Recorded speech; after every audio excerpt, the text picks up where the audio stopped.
ನಾನೊಂದು ಮೈನಿ ಮೈಂಡ್ಸೆಟ್ ಬಗ್ಗೆ ಒಂದು ರೀಲ್ ಮಾಡಿದ್ದೆ. ಆ ರೀಲ್ ತುಂಬ ವೈರಲ್ ಆಗಿ ಓಡ್ತಾ ಇದೆ. ಅದೇ ರೀಲಲ್ಲಿ ಒಬ್ಬರು ಮೆಸೇಜ್ ಹಾಕಿದ್ರು, ಕಮೆಂಟ್ ಹಾಕಿದ್ರು. ಏನಂತ, ಬರೀ ಮೈನಿ ಮೈಂಡ್ಸೆಟ್ ಇದ್ದರೆ ಸಾಕಾ, ನಾವೇನು ಆ್ಯಕ್ಷನ್ಸ್ ತೊಗೊಳೋದು ಬೇಡವಾ ಅಂತ. ಹೌದು, ನಾವು ಆ್ಯಕ್ಷನ್ಸ್ ತೊಗೋಬೇಕು ಅಂದರೆ ಫಸ್ಟ್ ಅದು ನಮ್ಮ ಥಾಟಲ್ಲಿ ಬರಬೇಕು. ಅಂದರೆ ನಮಗೆ ಆ ಯೋಚನೆ ಬರಬೇಕು, ನಾವು ಈ ಕೆಲಸ ಮಾಡಬೇಕು ಅಂತ. ಆವಾಗಲೇ ತಾನೇ ನಾವು ಆ್ಯಕ್ಷನ್ಸ್ ತೊಗೊಳೋದು. ಅದ್ರ ಜೊತೆಗೆ ನಿಮಗೆ ಪಾಸಿಟಿವ್ ಮೈಂಡ್ಸೆಟ್ ಇದ್ದರೆ ಅದು ಸರಾಗವಾಗಿ ಮಾಡ್ತೀರಾ, ಆ ಆ್ಯಕ್ಷನ್ಸ್ ತೊಗೊಳ್ತೀರಾ.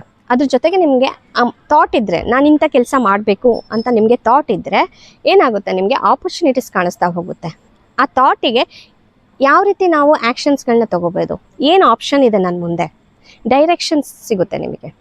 ಸೊ ಅದಕ್ಕೆ ಹೇಳೋದು, mindset gives you the direction and actions gives you the result ಅಂತ.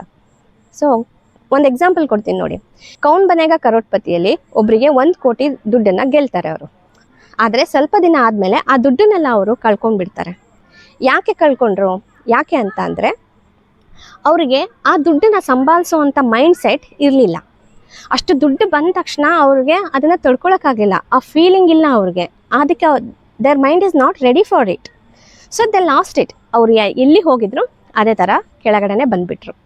ಹಾಗೆಯೇ ತುಂಬ ಜನ ನೀವು ನೋಡ್ತಾ ಇರ್ತೀರಾ, ಸಕ್ಸಸ್ ಆಗ್ತಾರೆ, ದುಡ್ಡು ಮಾಡ್ತಾರೆ, ಎಲ್ಲ ಮಾಡ್ತಾರೆ, ಮತ್ತೆ ಎಲ್ಲವನ್ನು ಕಳ್ಕೊಂಡು ವಾಪಸ್ ಬಂದುಬಿಡ್ತಾರೆ ಅದೇ ಸ್ಥಿತಿಗೆ, ಮುಂಚೆ ಯಾವ ಸ್ಥಿತಿಲಿದ್ರೋ ಆ ಸ್ಥಿತಿಗೆ. So when you reach one level high, ಅಲ್ಲಿ ನೀವು ಮೈಂಡ್ಸೆಟ್ಟನ್ನು ಚೇಂಜ್ ಮಾಡ್ಕೊಬೇಕಾಗುತ್ತೆ, ನಿಮ್ಮ ಥಿಂಕಿಂಗ್ಸ್ನ ಚೇಂಜ್ ಮಾಡಬೇಕಾಗುತ್ತೆ. You have to feel safe in that level.